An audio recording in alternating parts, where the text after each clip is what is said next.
नमस्कार।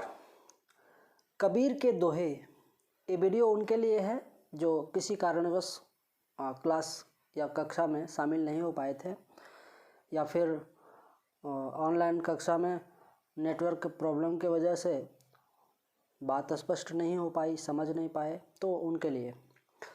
चलिए शुरू करते हैं। कबीर का पहला दोहा। मालिन आवत देख के कलियां करे पुकार, फूले फूले चुन लिए काल हमारी बारी। इस दोहे में कबीर समय की परिवर्तनशीलता को बताया है। मालिन आवत देख के, मालिन होता है बगीचे की देख रेख करने वाला, बगिया की रखवाली करने वाला। आवत देख के कलियां करे पुकार, और कलियां होता है फूल के खिलने से पहले की अवस्था जब बंद रहता है। आज तो खिला नहीं है, एक दिन बाद कल खिलने वाला है, तो वो है कली कहते हैं। अब इस मालिन के आते देखकर बगीचे में उपस्थित कलियां क्यों पुकार कर रहे हैं, क्यों शोर मचा रहे हैं, तो दूसरी पंक्ति में कह रहे हैं, फूले फूले चुन लिए काल हमारी बारी। ऐसा है कि जो बगिया है, उस बगिया का माली जो है वो आया है और फूल तोड़ तोड़ करके ले जा रहा है बेचने के लिए। अपने बेचेगा उस फूल को और उससे अपनी जीविकोपार्जन चलाएगा, अपना रोजी रोटी उसका वही है। तो एक तो सीधा अर्थ ये है, और इसे देख करके कलियां जो अभी खिला नहीं है, अभी खिली नहीं है, कल खिलेंगी, वो पुकार कर रही है, शोर मचा रही है कि देख लो देख लो देख लो, तोड़ के ले जा रहा है। अब की बार कल आएगा, तब तक हम लोग खेल चुके होंगे, और फिर कल अब हम लोगों को ले जाएगा इसी तरह से तोड़ के। इसलिए कलियां शोर मचा रही हैं, फूले फूले चुन लिए कल हमारी बार। एक तो ये अर्थ है। एक दूसरा और मूल भाव जो कबीर का है इसमें, वो ये कि जो माली है, ये मालिन ईश्वर का प्रतीक है, प्रतीकात्मक रूप में बात कही गई है। और ये कलियां और फूल हम आम इंसान का प्रतीक है जो इस संसार में हैं हम लोग। तो हम लोगों का माली जो है वो ईश्वर है, और हम लोगों का समय जैसे पूरा होता है, अभी हम जवान हैं, कल बूढ़ा होंगे और फिर मृत्यु को प्राप्त होंगे, हमारा समय पूरा होगा और वो जो माली है वो हमें उठाकर अपने पास ले जाएगा मृत्यु के बाद। तो कबीर का ये कहना है, मालिन आवत देख के कलियां करे पुकार, फूले फूले चुन लिए काल हमारी बार। अगला, दुख में सुमिरन सब करे, सुख में करे न कोई, जो सुख में सुमिरन करे तो दुख काहे को होए। कबीर कहते हैं, दुख में सुमिरन सब करे। सुमिरन का अर्थ है ईश्वर को याद करना। दुख जब हमें होता है, कोई तकलीफ़ होती है, कोई मुसीबत में हम फंसते हैं, तब ईश्वर को याद करने लगते हैं, हे भगवान इस मुसीबत से निकाल दो। सुख में करे न कोई, और जब सुखी रहते हैं हम, ठीक ठाक रहते हैं, तब ईश्वर की याद नहीं आती, तब क्या ज़रूरत याद करने की। जो सुख में सुमिरन करे, और फिर कबीर कहते हैं कि यदि हम सुख में सुमिरन करते, हमें दुख और सुख हर समय एक समान रहते, जैसे साधु लोग रहते हैं, सात्विक प्रवृत्ति वाले लोग रहते हैं, उस तरह से, तो फिर दुख काहे को होए, तो दुख काहे को होए। अगर हम दुख में भी ईश्वर को याद कर रहे हैं तो सुख में भी ईश्वर को याद कर रहे हैं, मतलब दुख और सुख में हम भेद नहीं करेंगे, हमेशा ईश्वर को, उस परम सत्ता को का आदर करेंगे, तो फिर दुख काहे होगा। दुख और सुख तो ये मन का भाव है। हम इस चीज़ को समझ गए तो फिर तो दुख किस बात की, दुख होना ही नहीं है। दुख और सुख एक सिक्के की दो पहलू हैं, और दोनों साथ साथ चलते हैं। दुख है तो सुख भी रहेगा, और सुख है तो दुख आना ही लाजमी है। चलिए अगला। जो तू बांभन बांभनी जाया, तो आन बाट होए क्यों नहीं आया। जो तू तुर्क तुर्किन जाया, तो भीतर खतना क्यों न कराया। ये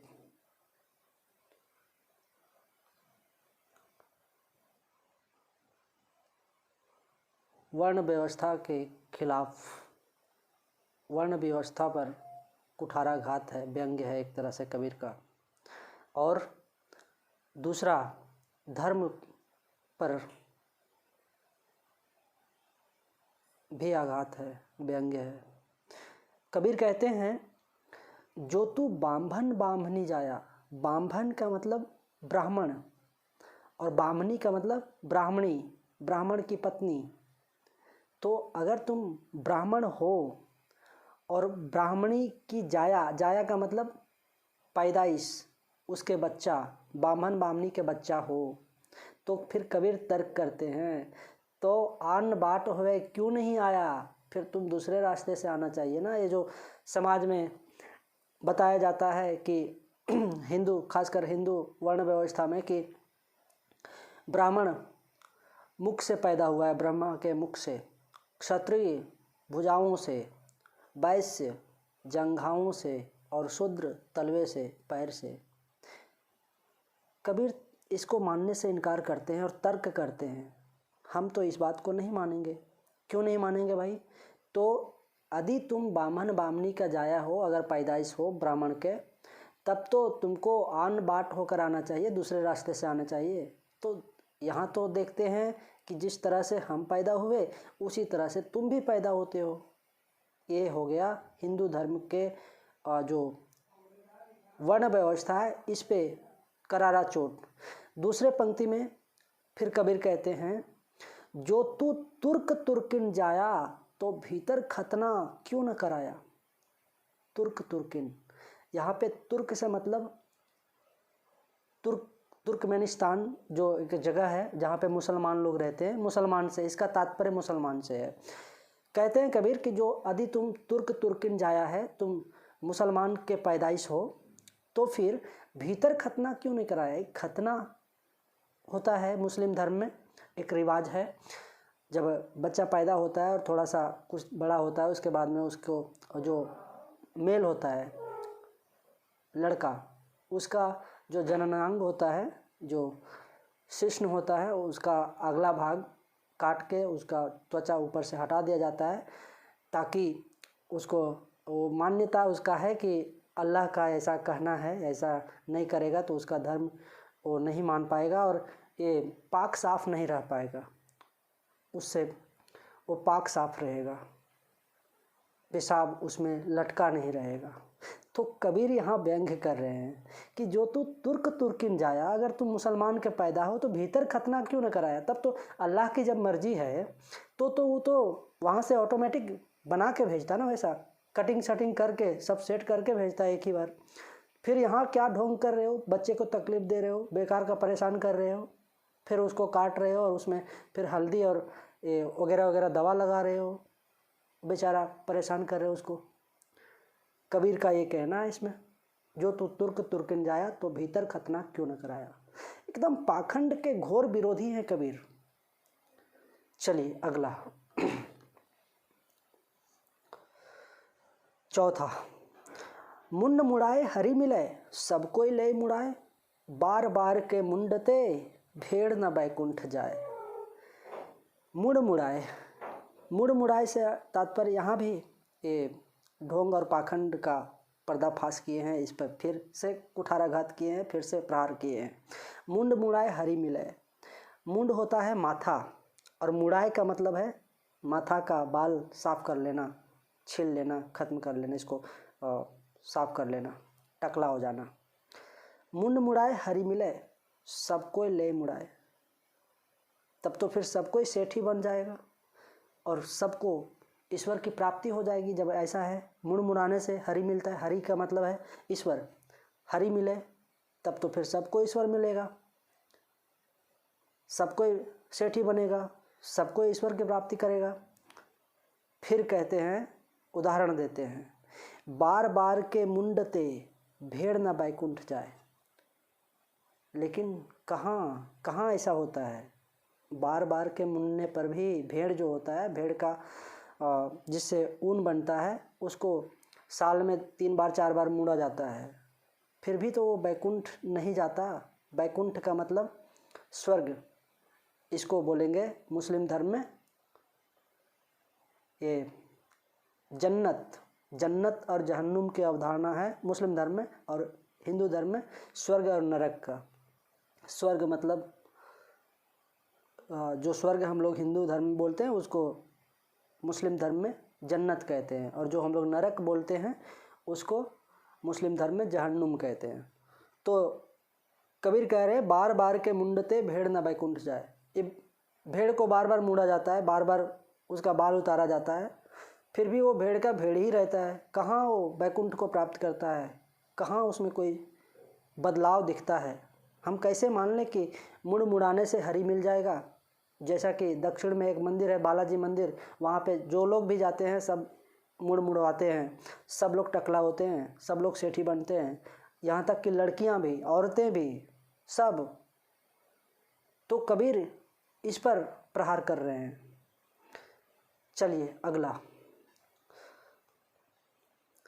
निंदक नियरे राखिए आंगन कुटी छवाए, बिन पानी साबुन बिना निर्मल करे सुभाए। कबीरा निर्मल करे सुभाए। कबीर कहते हैं इस दोहे में, निंदक नियरे राखिए।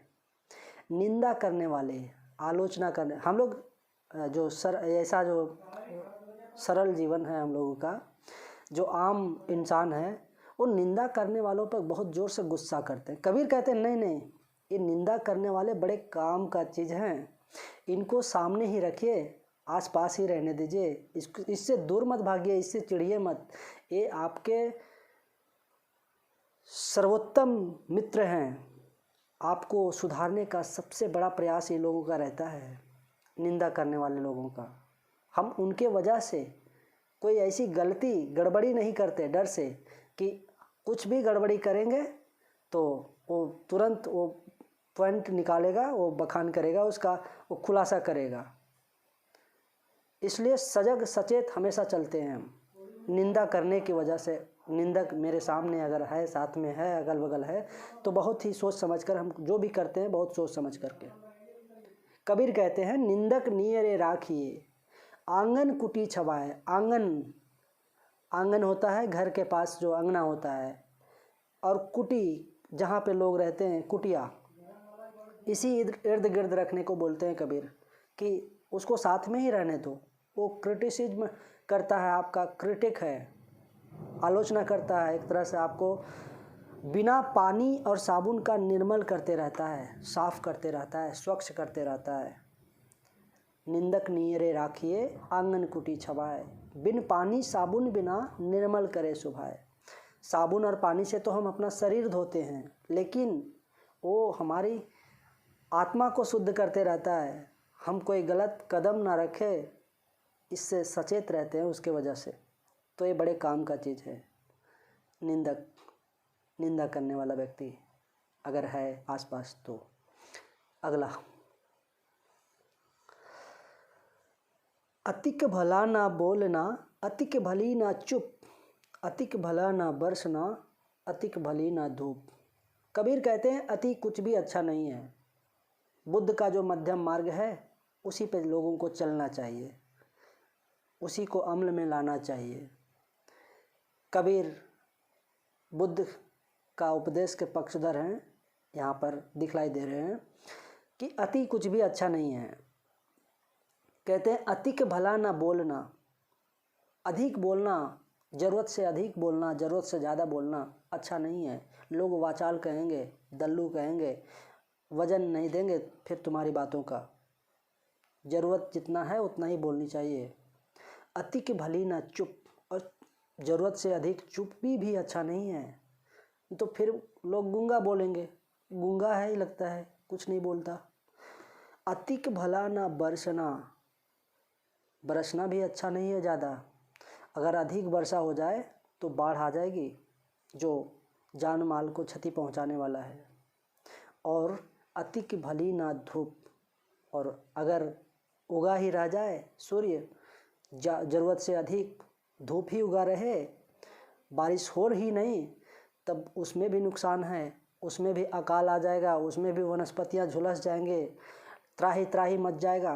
तो अति कुछ भी अच्छा नहीं है, ना अधिक बोलना अच्छा, ना अधिक चुप रहना अच्छा, ना ही अधिक बरसना अच्छा, ना ही अधिक धूप अच्छा। कुछ भी आप जिस क्षेत्र में जो भी सोचें, अति कुछ भी अच्छा नहीं है, नुकसानदेह ही साबित होता है फिर। अगला, जब मैं था तब हरि नहीं, अब हरि है मैं नहीं, सब अंधियारा मिट गया दीपक दीपक देखा माही। कबीर कह रहे हैं कि जब मैं था मैं अपने आप को मैं समझता था, अहंकार में था, घमंड में था, गुमान में था, तब हरि नहीं था। ऐसे समय में हरि नहीं था। हरि का मतलब भगवान, ईश्वर नहीं था। तब तो मैं था अपने घमंड में चूर। अब हरि है मैं नहीं, अब हरि है मैं नहीं हूँ, क्योंकि मैंने ईश्वर से साक्षात्कार कर लिया, उससे भेंट कर ली, उससे मुलाकात कर ली। अब मैं नहीं रहा, अब ईश्वर से मैं तल्लीन हो गया। अब मेरा जो अहंकार था, मेरा जो घमंड था, मेरा जो गर्व था, वो खत्म हो गया। अब मैं उस लेवल पर पहुंच गया हूँ जिस लेवल पे ईश्वर होते हैं। सब अंधियारा मिट गया दीपक देखा माही। और ये जो मेरे पास अंधकार था, अज्ञान था, ये मिट गया। अब मैंने ज्ञान को प्राप्त कर लिया। दीपक देखा माही, मैंने गुरु की महिमा से, उन्होंने दीपक दिखला दिया, उन्होंने प्रकाश दिखला दिया, उन्होंने ज्ञान करवा दिया, और मैं अब एक तरह से ज्ञानी हो गया। मेरी समझ में बात आ गई, मैं ईश्वर से साक्षात्कार कर लिया मैंने। जब मैं था तब हरि नहीं, अब हरि है मैं नहीं, सब अंधियारा मिट गया दीपक देखा माही। मैंने प्रकाश की लौ को देख लिया।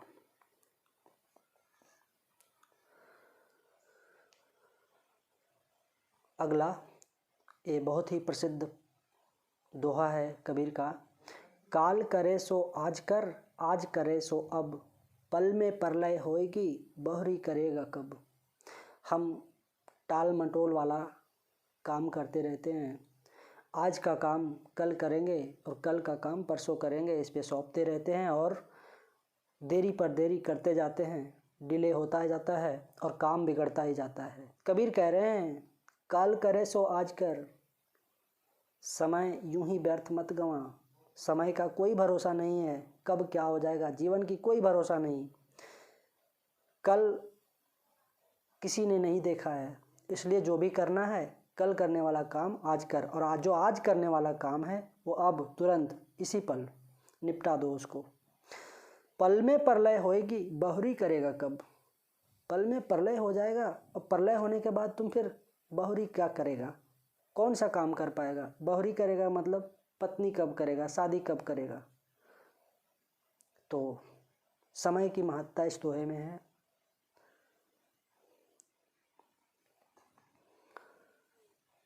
चाह मिटी चिंता मिटी मनवा बेपरवाह, जिसको कुछ नहीं चाहिए वह शहंशाह। कबीर कहते हैं कि चाह अगर मिट गया, किसी चीज़ के प्रति इच्छा मिट गई, तो मन बेपरवाह हो गया, चिंता मुक्त हो गया, बेफिक्र हो गया, निश्चिंत हो गया। अगर चाह है तब तक चिंता है, चाह नहीं है चिंता नहीं है। चाह मिटी चिंता मिटी, चिंता मिटानी है तो चाह को मिटा दो। अगर आपको बढ़िया डिवीज़न लाना है तब तो चिंता रहेगी, पढ़ाई करनी है बढ़िया से। और अगर इसकी चिंता नहीं है कि बढ़िया डिवीज़न आए ना आए कोई दिक्कत नहीं, तो चिंता ही मिट गई। फिर कुछ भी करना है, किसी भी क्षेत्र में आप सोच सकते हैं इसको। मनवा बेपरवाह, और जब चिंता मिट गई तो मन बेपरवाह हो गया, किसी की कुछ भी परवाह नहीं, बिंदास। जिसको कुछ नहीं चाहिए वह शहंशाह, और जिसको कुछ नहीं चाहिए वो शहंशाह है। शहंशाह का अर्थ है राजा। वो शहंशाह इसलिए है क्योंकि उसको कुछ चाहिए ही नहीं, कुछ ज़रूरत ही नहीं है, बिंदास है, अलमस्त है।